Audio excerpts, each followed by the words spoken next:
রাজধানীর ধানমন্ডি ৩২ নম্বর শেখ মুজিবুর রহমানের বাড়ি ভাঙার কাজ চলছে। বৃহস্পতিবার সকাল 10টায় শেষ খবর পাওয়া পর্যন্ত বুলডোজার দিয়ে ভাঙা হচ্ছে। বাড়ির সামনের অংশে 3 তলা পর্যন্ত অনেকটাই গুঁড়িয়ে দেওয়া হয়েছে। এক্সকাভেটর দিয়ে কেটে ফেলা হচ্ছে ভিতরে অবস্থিত নারকেল গাছ। এছাড়াও ধসে পড়া ছাদ ও রেলিংয়ের ভাঙা অংশ থেকে বেরিয়ে আসা রড সংগ্রহের চেষ্টা করছেন কেউ আবার হাতুড়ি পিটিয়ে ধসে পড়া ছাদ ভাঙার চেষ্টা করছেন। কেউ এখানে সেখানে পড়ে থাকা লোহার রড ও ইস্পাতের অংশ কুড়িয়ে নিচ্ছেন। ছাত্র জনতা বাড়ির সামনে ভিড় করছে।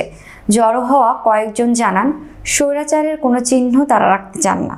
ভবনের বড় অংশ ভাঙলে মানুষকে উল্লাস করতে দেখা গেছে। বাড়ির বিভিন্ন অংশে লাল কালি দিয়ে লেখা ছিল, স্বৈরাচার সাবধান। বুধবার রাতে বিক্ষোভ ছাত্র জনতা ধানমন্ডি ৩২ নম্বরে ব্যাপক বিক্ষোভ করেন। এক পর্যায়ে শেখ মুজিবুর রহমানের বাড়িতে ভাঙচুর ও অগ্নিসংযোগ করা হয়। এই সময় পুরো এলাকা বিভিন্ন স্লোগানে মুখরিত থাকে।